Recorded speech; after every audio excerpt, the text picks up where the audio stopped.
안녕하세요. 오늘의 데일리 뉴스레터에 오신 것을 환영합니다. 1. 한국은 유럽에서 큰 투자자를 유치합니다. EK 배터리 3사 비법 폭로. 3. 희귀 자원이 발견되었습니다. 한번 진실을 알아봅시다. 한국 배터리 3사의 해외는 국가 차원에서 유치하려 힘쓰고 완성차. 기업들은 협업의 사활을 건 구애를 하면서 국내 배터리 회사들은 네덜란드, 녹광장비 아즘 회사처럼 전 세계 슈퍼모der로 떠오르고 있습니다. 더구나 미국은 전기차 시대에 맞춰 중국 산물 배제시키면서 완성차 업계는 배터리 생산 거점 확보를 위해 필사적으로 한국 배터리 3사에 매달리고 있습니다. 배터리 기업들이 기어신몸이 되면서 협상력이 높아진 만큼 초기와 달리 향후 합작 공장 설립은 K배터리 기업의 수익성을 중심으로 검토될 것이라는 평가가 나옵니다.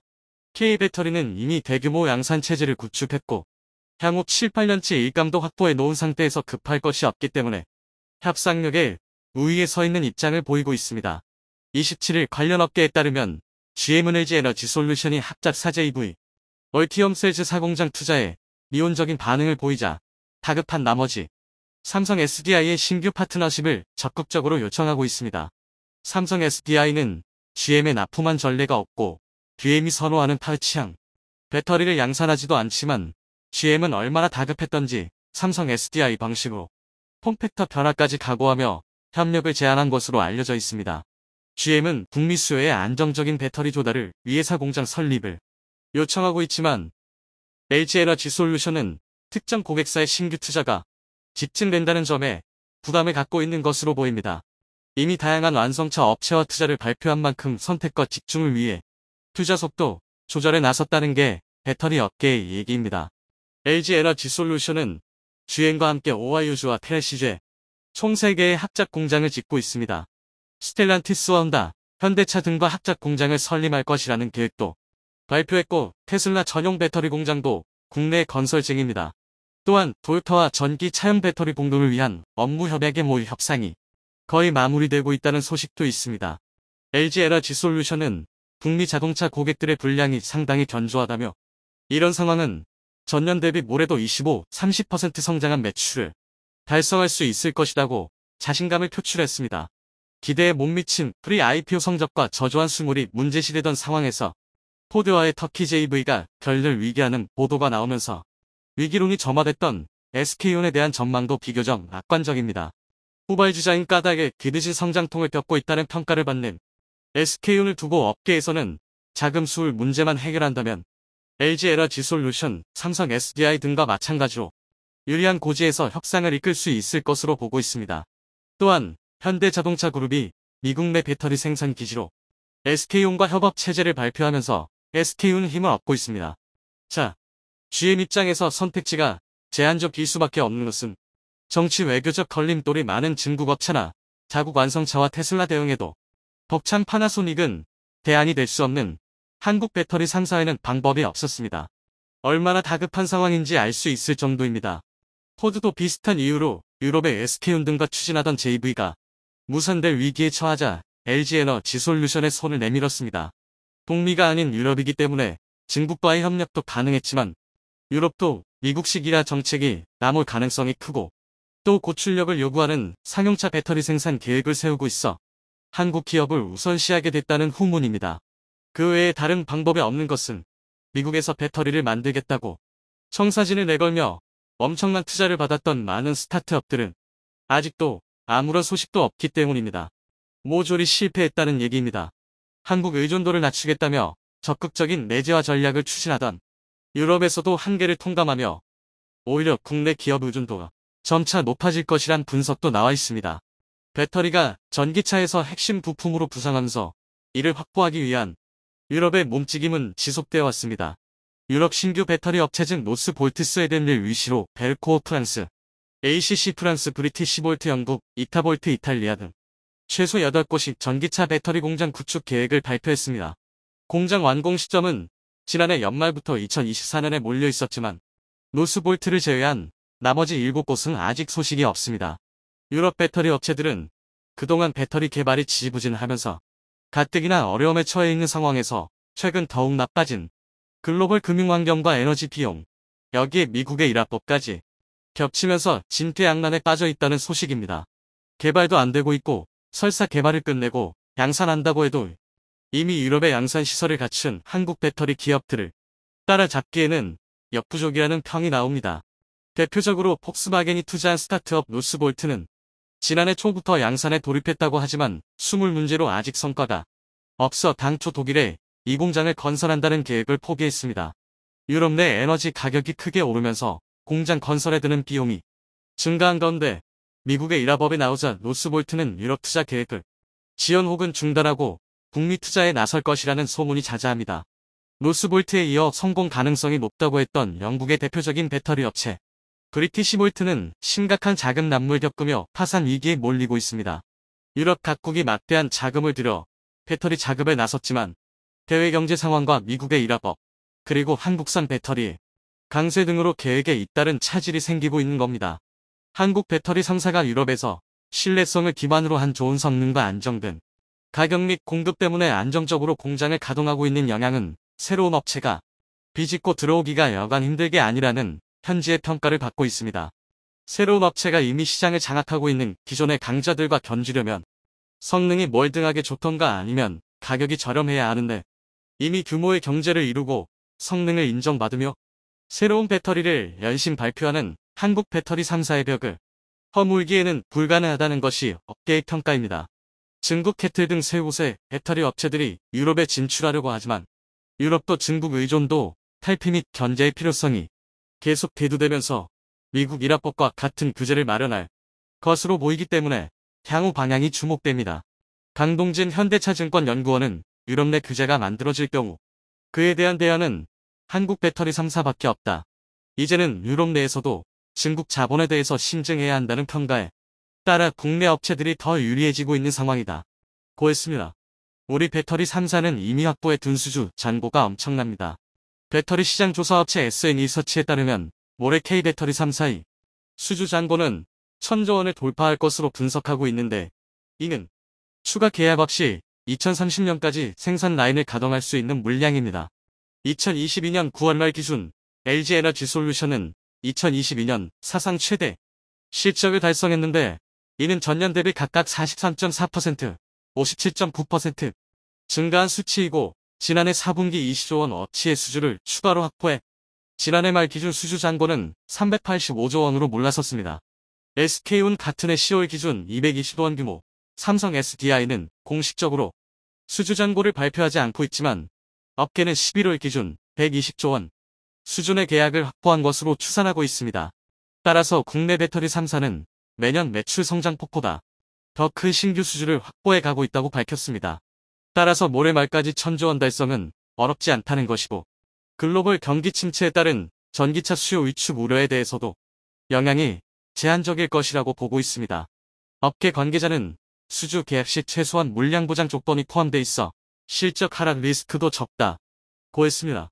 배터리 판가는 고객과 협의해 정하는 만큼 전기차 판가에 영향을 받는 구조가 아니다면서 전기차 가격이 인하된다고 해도 배터리는 부족한 상태이기 때문에 가격 인하보다 오히려 상승 여건이 더 크다. 고 설명했습니다. 지금과 같은 기조는 2030년 전후까지 지속돼 국내 배터리 회사의 시장 지배력이 갈수록 강하게 유지될 것이라고 부연했습니다. K배터리 업체들이 다양한 완성차 업체들로부터 러브콜을 받는 이유는 제품에 대한 높은 신뢰도를 꼽습니다. 안정적으로 배터리를 납품할 수 있는 생산체계를 구축하고 있고 벌치형과 원통형 등 다변화된 제품 포트폴리오를 갖춰 고객의 어떤 요구에도 즉시 대응할 수 있으며 중국산처럼 저렴한 소재를 사용하며 값싸게 만드는 것보다 품질과 안정성 위주로 만들면서 높은 신뢰도를 쌓았다는 것입니다. 박철환 서정대학교 교수 자동차학과 완성차 업체들의 K배터리에 대한 신뢰도가 높은 것에 대해 안정적으로 제품을 납품받을 수 있고 품질이 좋은 때문이다. 일본은 파우치형 배터리 부분에서 기술 경쟁력과 납품에서 한계를 보이고 있고 중국산은 실제 스펙과 다르고 겨울철에 특히 약한 성능에 따라 소비자의 항의를 받는 경우가 많아 신뢰 스스로 떨어뜨리고 있다. 이렇게 평가했습니다. 우리 배터리 기업들의 세계 재패를 기대합니다. 아마존과 같은 무성한 밀림, 푸른 바다와 그 한복판에 놓여있는 무수한 섬들, 호흡기를 착용하지 않으면 숨조차 쉴 수 없는 위험한 공기. 13년 만에 또 한 번 1,000만 관객 돌파를 눈앞에 둔 영화 아바타의 배경입니다. 영화 속 미래 인류는 지구 에너지 고갈 문제를 해결하기 위해 약 4광년 떨어진 판도라 행성으로 진출하는데, 이렇게 까마득히 먼 행성까지 진출한 이유는 지구에서는 존재하지 않는 희귀 자원인 어묵테늄 어부트테이늄을 채취 지구로 가져오기 위함입니다. 어묵테늄, 이 작은 회색 돌멩이가 1kg에 2천만 달러에 팔린다니까요. 1kg에 한국 돈 240억짜리 광물이라면 인간이 죽음을 무릅쓰고 날아갈 법도 하다는 생각이 듭니다.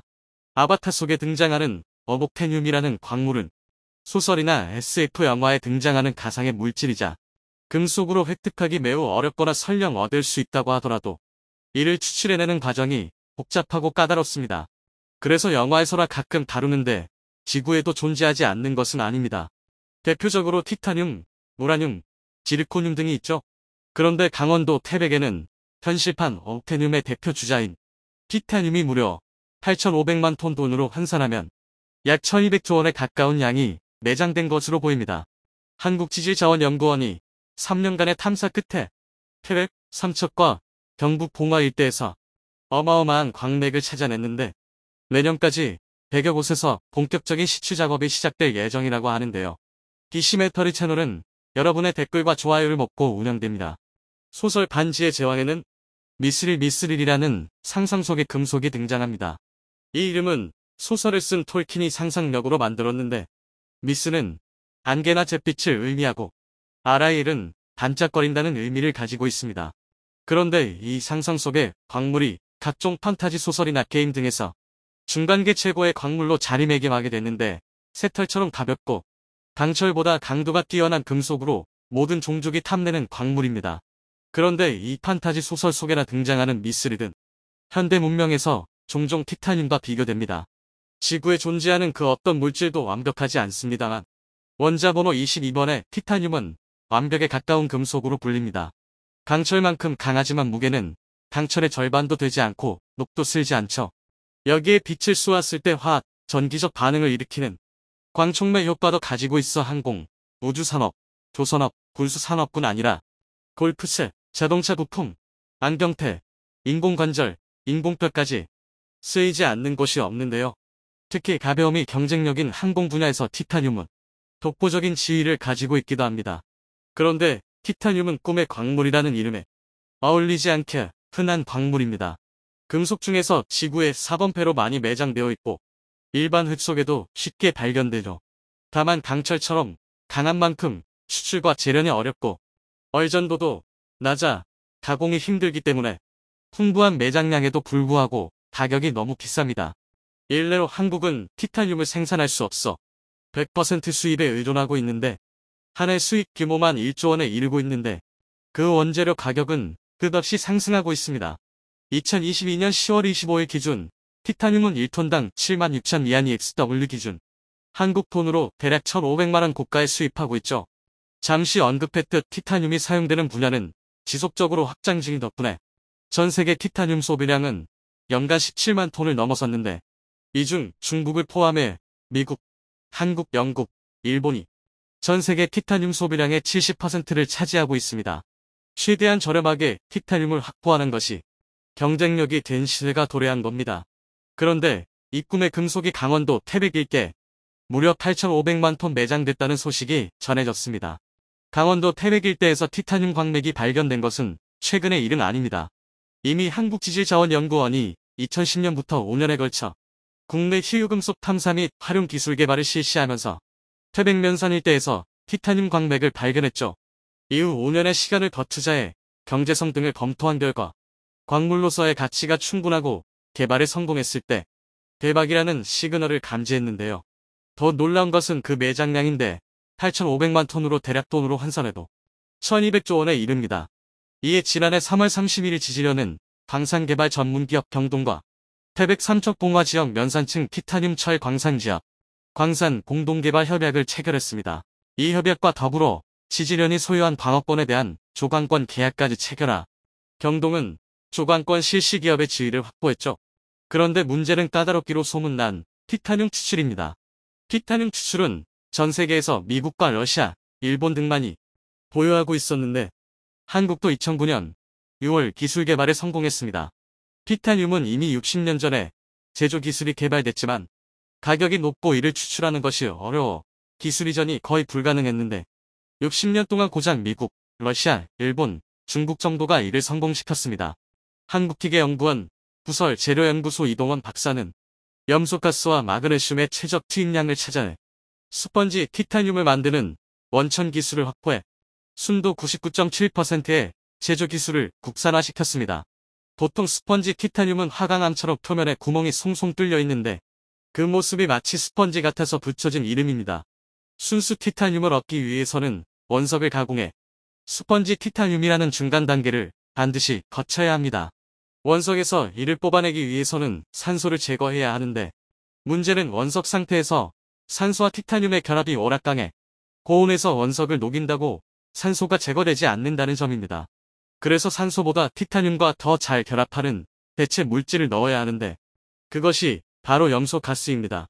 다만 염소는 독성이 강해 다루는데 어려울 뿐 아니라 수백 도의 고온에서 만들어진 염소와 티타늄의 혼합 액체에서 염소만 분리할 때 사용되는 마그네슘은 폭발 위험성이 크죠. 그래서 염소가스와 마그네슘을 안전하게 다루는 것이 스펀지 티타늄 제조의 관건인데 이동원 박사가 최적의 투입량을 찾아 세계 5번패로 스펀지 티타늄 제조 기술을 국산화시켰습니다. 그리고 이 기술을 옥산 임트라는 기업에 이전했습니다. 다만 2011년 국내 최초로 1톤 상당의 스펀지 티타늄 시제품을 제조한 후 관련 소식이 전해지지 않아 아쉬움이 남습니다. 한편 한국에서 티타늄 광맥이 발견된 것이 이번은 처음은 아닙니다. 지난 1996년에는 경남 하동에서 약 20억 톤으로 추정되는 티타늄 광맥이 확인됐었죠. 당시 충남대학교 지질학과 김원사, 정지곤 교수팀은 1986년부터 경남 하동군에서 지질 및 광물 조사를 한 결과 추정 매장량 20억 톤에 이르는 세계 최대 규모 티타늄 광채를 발견했습니다. 지하 200m까지 시추 조사를 실시한 후 발표한 결과인데 이 규모는 캐나다 1억 8천만 톤, 노르웨이 1억 5천만 톤 등 당시까지 확인된 전 세계 매장량의 3배가 넘는 엄청난 규모였습니다. 다만 당시 통상산업부는 경남 하동 일대는 한국자원연구소가 지하 1600m까지 시추공 3개를 뚫어 조사한 결과 추정 매장량이 860만 톤에 불과하고 티타늄 함량이 4.04%에 그쳐 경제성이 떨어지는 것으로 평가됐다며 추가 시추나 개발이 없었던 것으로 보입니다. 만약 30년 전에 추진됐다면 현재 이와 관련하여 엄청난 연구 개발이 이루어졌을 것이고 아마 지금처럼 전량 수입에 의존하지는 않았을 테니까요. 하지만 태백에서 발견된 티타늄은 다릅니다. 이미 2018년부터 한국지질자원연구원이 3년 동안 예비 탐사를 벌여 태백 일대에서 2억 2천만 톤 규모의 티타늄 광맥을 확인한 바 있고 2022년 10월부터 시추 작업을 시작했습니다. 그리고 올해 10곳과 내년 90곳까지 총 100여 곳에서 국비 30억 원을 지원받아 본격적인 시추 작업이 시작되는데요. 2025년 하반기 광산 개발을 하는 것이 최종 목표인데 만약 광산으로 개발되어 티타늄을 추출하기 시작한다면 약 20조 원 규모의 전 세계 티타늄 시장에서 한국이 큰 파이를 가져오게 될 겁니다.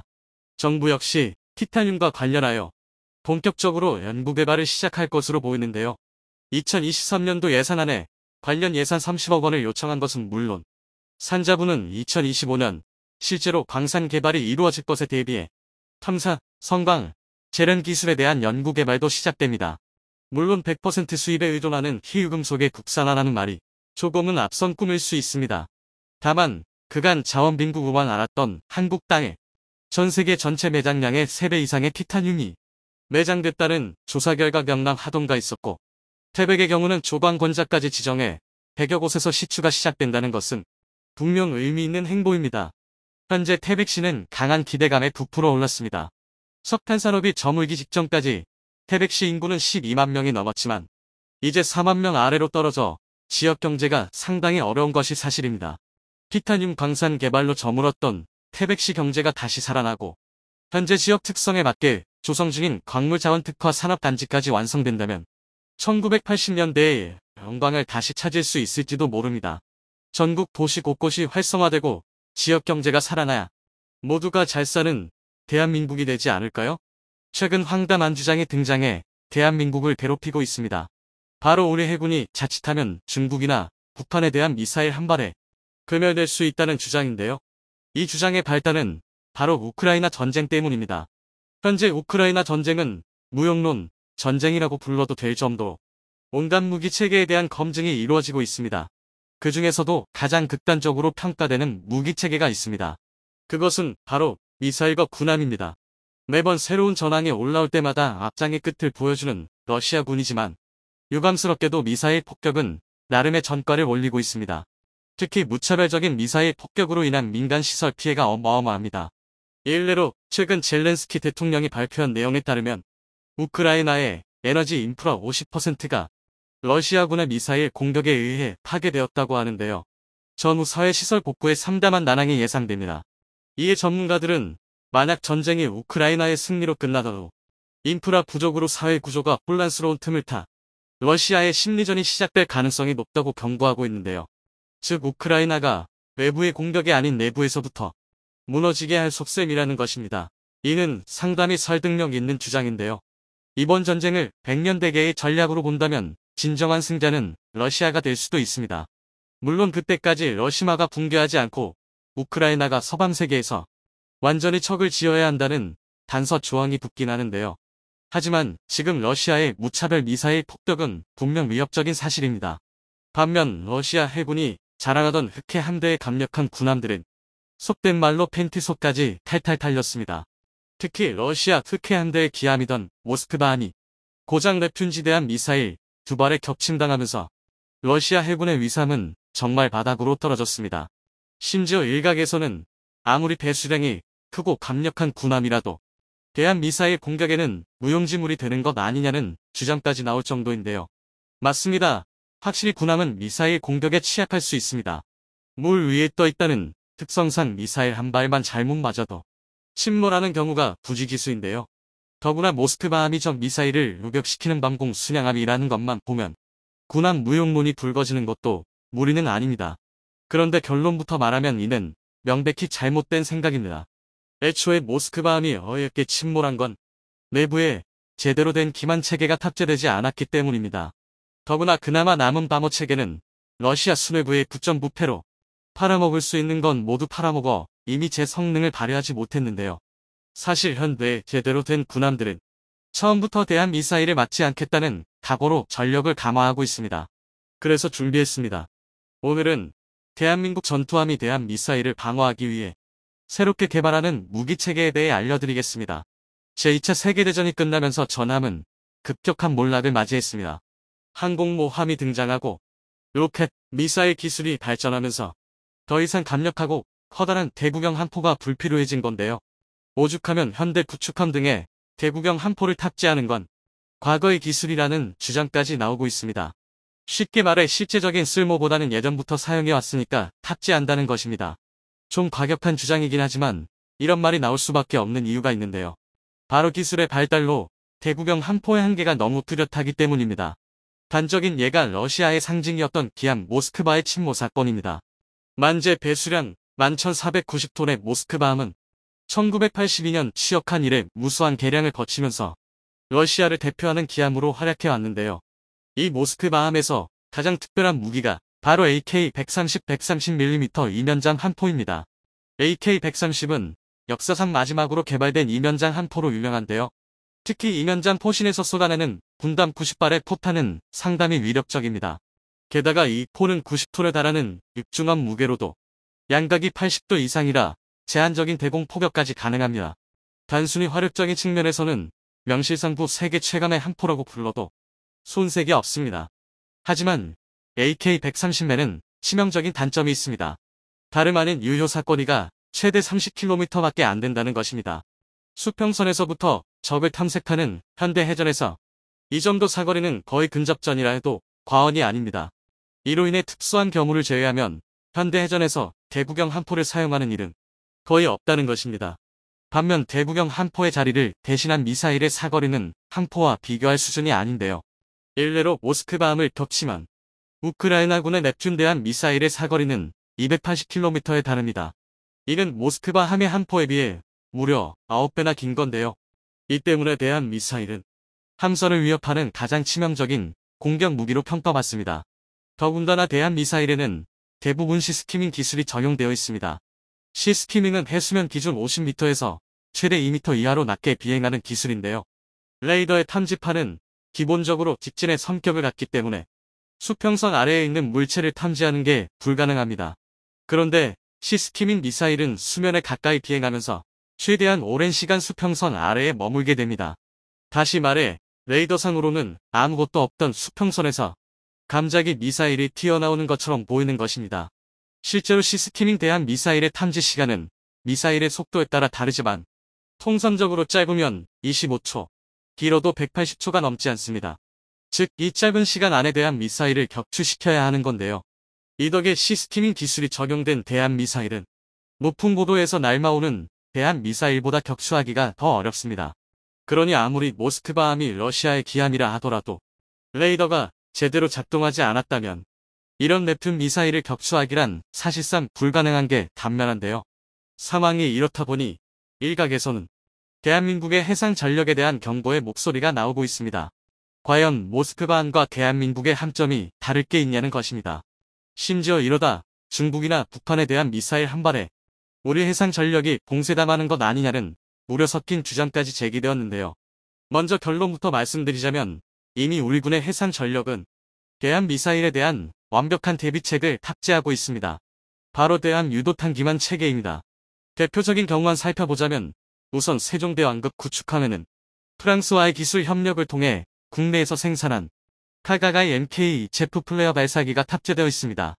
이는 대한 미사일뿐만이 아니라 현대의 유도 미사일은 전면부에 장착된 응동 레이더에서 전파를 뿌리고 되돌아오는 반사파의 방향과 시간을 이용해 목표물의 거리와 위치를 판단하는데요. 카가가이 MK 이 같은 대함 유도탄 기만 체계는 이를 속이기 위해 대함 유도탄이 포착되면 자동으로 체프를 발사합니다. 유도 미사일의 레이더를 역이용해서 공중의 전파가 잘 반사되는 물질을 살포하는 것입니다. 이 때문에 유도 미사일은 더 큰 전파를 반사하는 체프 구름을 향해 엉뚱한 곳으로 날아가게 됩니다. 애초에 공격받을 틈을 주지 않는 건데요. 플레어 또한 비슷한 원리입니다. 보통 적외선 추적 방식의 유도 미사일은 주변에서 가장 뜨거운 물체를 쫓아가는데요. 플레어는 마그네슘과 나트륨 등이 혼합된 화학물질을 공중에 살포해서 고온을 방출합니다. 일반적으로 현대에 대한 미사일은 대부분 레이더 유도와 적외선 유도를 모두 탑재하고 있기 때문에 우수한 성능의 대함 유도탄 기만 체계는 체프와 플레어를 동시에 발사하는데요. 그 대표격이 바로 카가가이 MK2입니다. 카가가이 MK2는 위협 정보 탐색 단계부터 발사 단계까지 전부 자동으로 운용됩니다. 이 덕에 만약 레이더에서 대한 미사일을 놓치더라도 안전하게 대응할 수 있습니다. 또한 근거리용으로 7개의 슈트 케이스, 원거리용으로 9개의 로켓을 구분해서 발사하기 때문에 대한 미사일의 거리에 관계없이 효과적인 대응이 가능합니다. 한편 대한민국의 최신의 이지스 구축함인 정주대왕함에는 독일과의 기술 협력을 통해 국내 생산한 메스가 탑재됐습니다. 메스의 가장 큰 특징은 빠른 속도입니다. 메스는 2.5초 이내에 중량 295kg의 소형화된 발사 체계로 적의 미사일에 대응이 가능합니다. 특히 높이, 방위 거리, 발사 탄수, 발사 간격을 매우 유연하게 운용이 가능하고 체프 플레어를 자안과 거의 유사한 형태로 살포할 수 있습니다. 이게 가능한 건 전 세계에서 메스가 유일한데요. 잠점은 또 있습니다. 최신의 기만 체계인 카가가이 MK2와 같은 첨단 장비는 근거리와 원거리에 따라 슈트 케이스와 로켓을 따로 발사한다고 말씀드렸는데요. 이는 탄종에 따라 발사거리, 고도, 반응시간, 지속시간, 레이더 반사 면적이 모두 다르기 때문입니다. 하지만 메스에 탑재된 다연력 연막탄 32발로 다양한 사거리에 대응할 수 있습니다. 이런 탁월한 확장성과 편리함 덕분에 메스는 전세계 대한 유도탄 기만 체계 경쟁에서 독보적인 우위를 선점하고 있는데요. 그런데 얼마 전 한국이 개발하는 대함 기만 체계는 메스나 카가가이 MK2보다 더 진보된 기능이 탑재됐습니다. 바로 MMW 레이더 탐색 기능을 보유한 대함 미사일에 대응이 가능합니다. MMW 레이더는 쉽게 말해 더욱 선명한 화질의 레이더인데요.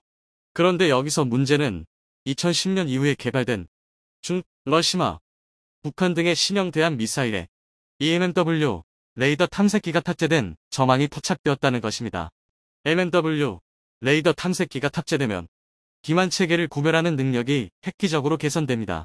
쉽게 말해 대한민국이 보유한 구형대함 미사일 대응 체계가 허울만 좋은 반쪽짜리가 된다는 것입니다. 이 때문에 우리 군에 비상이 걸렸는데요. 하지만 다행히 한국과 프랑스가 기술 협약을 통해 최신의 국산 기만 체계를 개발했습니다. 그것은 바로 K-알박NG입니다.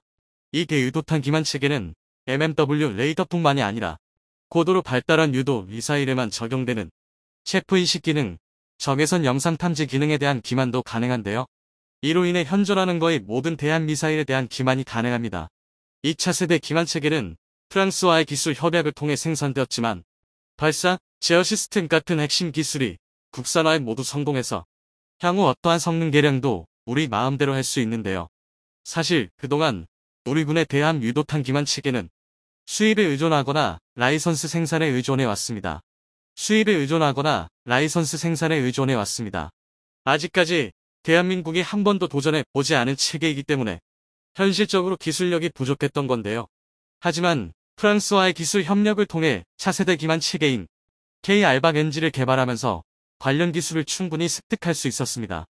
이 말 뜻은 더 이상 외산 기만 체계를 쓰면서 감지를 당하지 않는다는 것입니다.